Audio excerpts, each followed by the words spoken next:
జనవరి 19 నుంచి మొదలయ్యే ఈ గుప్త నవరాత్రి ఇది సాధారణ పండుగ కాదు.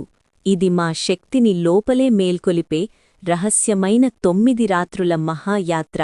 రండి, నేను మీకు ఈ కథను వక్తగా చెబుతాను. శక్తి కథ, సాధన కథ, విజయం కథ. జనవరి 19 ఈ రోజు నుంచి మొదలవుతుంది మాఘ గుప్త నవరాత్రి. సాధారణ నవరాత్రిలా బయట పెద్ద శబ్దాలు, పండుగల హడావిడి ఉండదు. ఎందుకంటే ఇది గుప్త నవరాత్రి. గుప్త అంటే ఏమిటి తెలుసా? రహస్యం, దాచిపెట్టినది, కాపాడబడినది.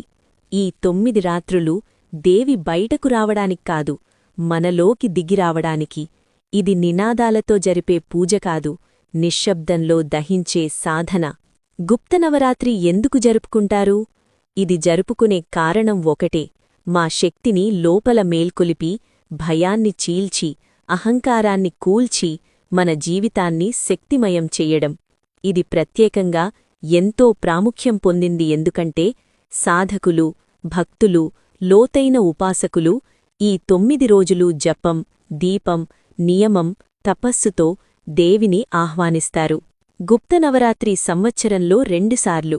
శాస్త్రాలు చెబుతాయి, గుప్త నవరాత్రి 2 సార్లు వస్తుంది. మాఘ గుప్త నవరాత్రి జనవరి, ఫిబ్రవరి.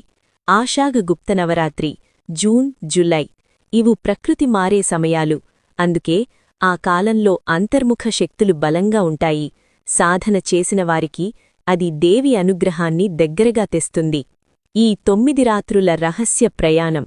ఈ 9 రాత్రులు అనేది మనలో ఉన్న 3 శక్తులపై యుద్ధం. తమస్, అలసట, భయం, అజ్ఞానం. రజస్, కోపం, ఆతృత, కోరిక, అహంకారం.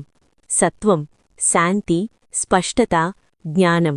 ఈ నవరాత్రులు అనేది తమస్ను తొలగించడం, రజస్ను నియంత్రించడం, సత్వాన్ని వెలిగించడం. ఇది దేవిని పిలవడం కాదు, మనలోని అంధకారాన్ని తుంచేయడం. ఇప్పుడు అసలు దేవి కథలు. గుప్త నవరాత్రి లోతు. ఈ 9 రాత్రులు